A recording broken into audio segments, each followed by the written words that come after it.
Hey y'all, today's video is sponsored by Mr. Tackle Box. If you're looking to build out your tackle inventory, if you're looking to get a lot of the baits that you see me fish with in tournament vlogs and just daily fishing videos, a lot of those baits I have found or you can get through your Mystery Tackle Box. You'll get a lot of new innovative tackle that you won't be able to pick up at just any tackle store.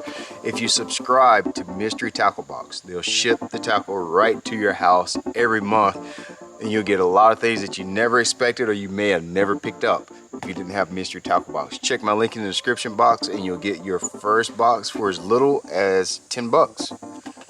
Can't beat that. Mystery Tackle Box. Okay, so today what I'm going to talk to you a little bit about is how to fish a drop shot.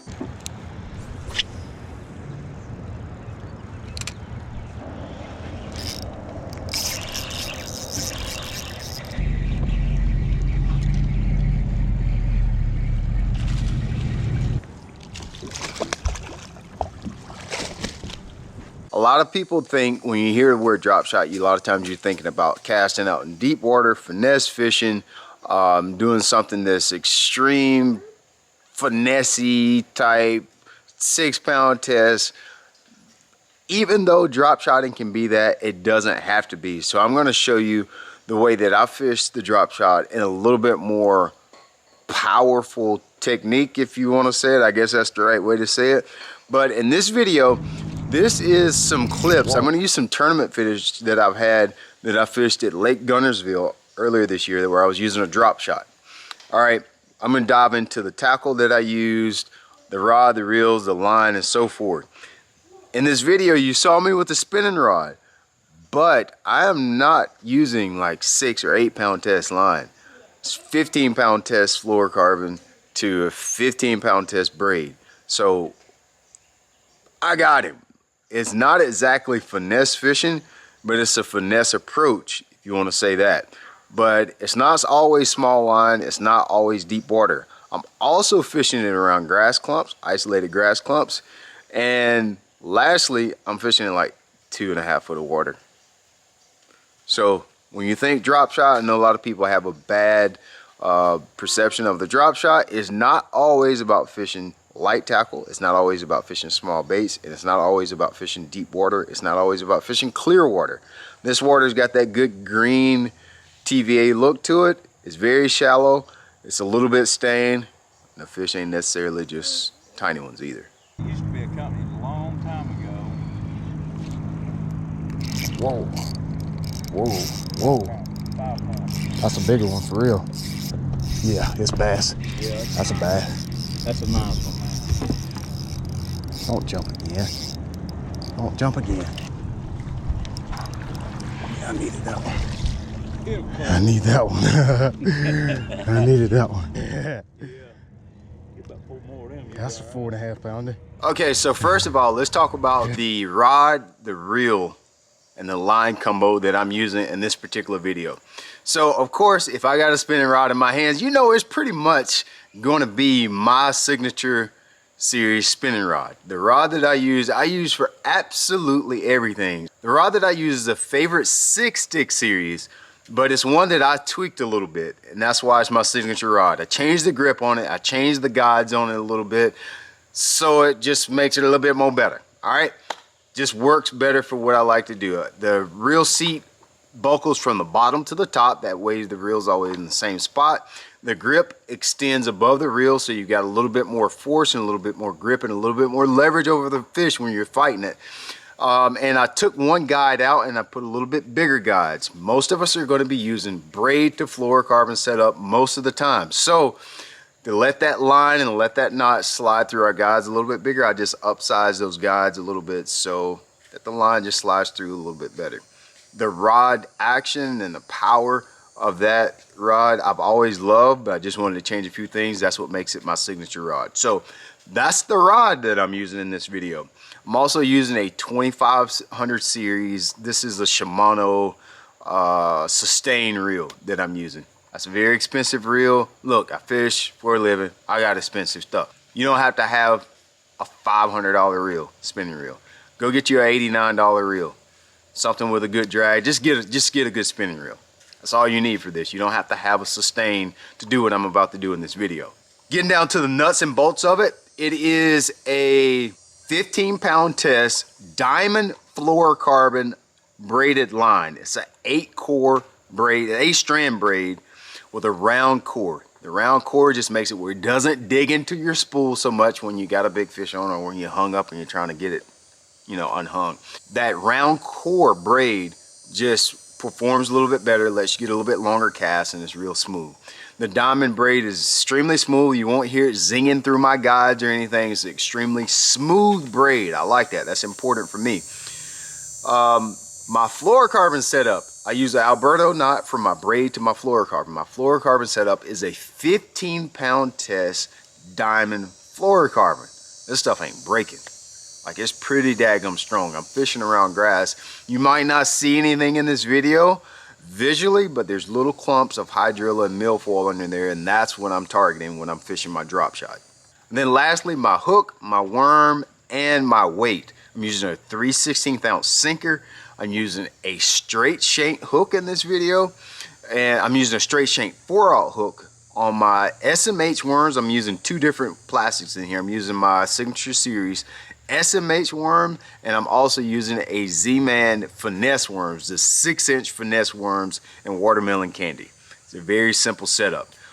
You can get all this stuff at just about any tackle store that you can find. You can get this setup. It's nothing really special, nothing proprietary. It really has nothing to do why it works so good.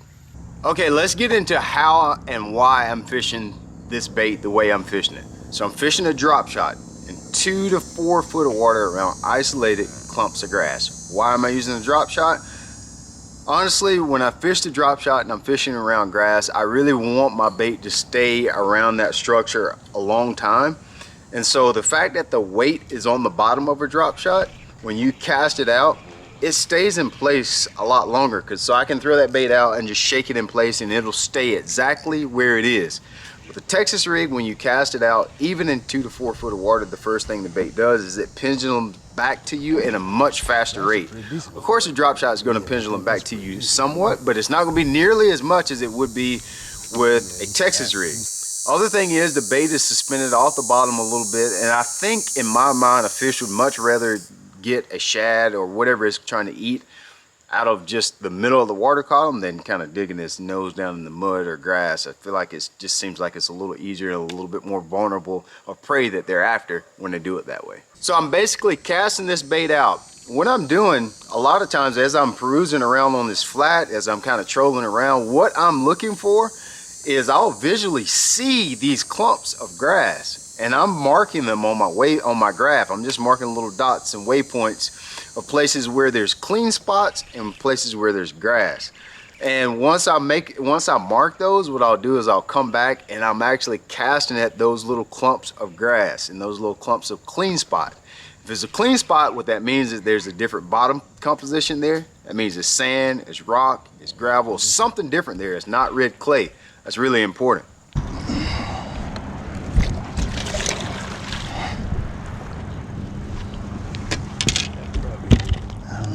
You know it's gonna be close. Look bigger than when it's laying down.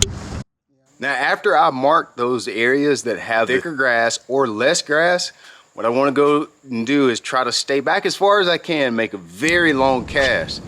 The reason that's important, that's the reason that I'm using that braid to fluorocarbon setup instead of a straight fluorocarbon. I'm going to be able to get a much farther cast, and with the spinning rod I'm not worried about backlash. You're able to present the bait a lot better when you're using a spinning rod versus a bait caster, or if you're using a spinning rod with straight fluorocarbon. You're going to be able to present the bait so much better with that setup. So that's why I'm using the spinning rod. What I'll do is I'll cast it out, make sure it hits the bottom. That's the very first thing I do. And I'll just kind of shake it in place, just give it a little shake. If I feel like the bait's bogging up in the grass, then I'll just kind of give it a quick snap of the rod tip to pull it free. And then I'll just let it set there and shake the rod tip. I just want to try to visualize what that worm would look like in the water. I might want it to quiver a little bit. Whatever I got to do to get the fish's attention, that's what I want to do when I'm fishing this drop shot around the grass. In this particular tournament, I could be pretty aggressive. The fish were pretty aggressive. They were biting really good. I would throw it out to those clean spots. I was targeting both the clean spots and the places where I would find heavy grass. I would pitch it into the grass first. If I didn't get a bite, I would pitch it next to the clump of grass in the clean spot.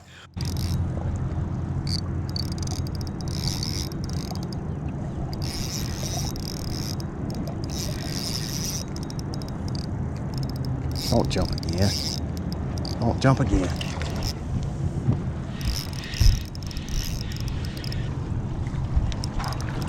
Yeah, I needed that one. I need that one. I needed that one. Look at that, that's a fat one. That's it. Yeah. Get about 4 more of them. That's a 4.5. There will be days where you want to just throw the bait out and just let it sit in one place and not do a whole bunch. There'll be days when you want to drag it.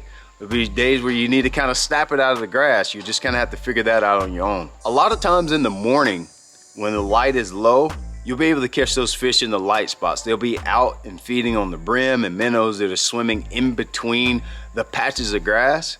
But as the day moves on and the light level increases, the light intensity increases, the bait fish and all the forage fish, they kind of get up into the nooks and crannies of the grass, and you might want to start to fish the grass a little bit tighter as the day progresses. But in the morning, sometimes you don't even have to use a drop shot. You can use a jerk bait, you can use a crankbait, and you can catch some of those fish that are in the bare spots that are out feeding. A lot of times if they're more aggressive and they're feeling a little bit more froggy for the day, they're gonna be in those clean spots.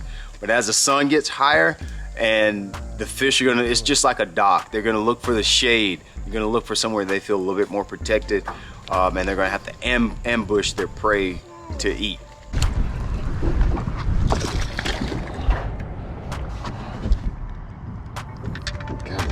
He was never getting off.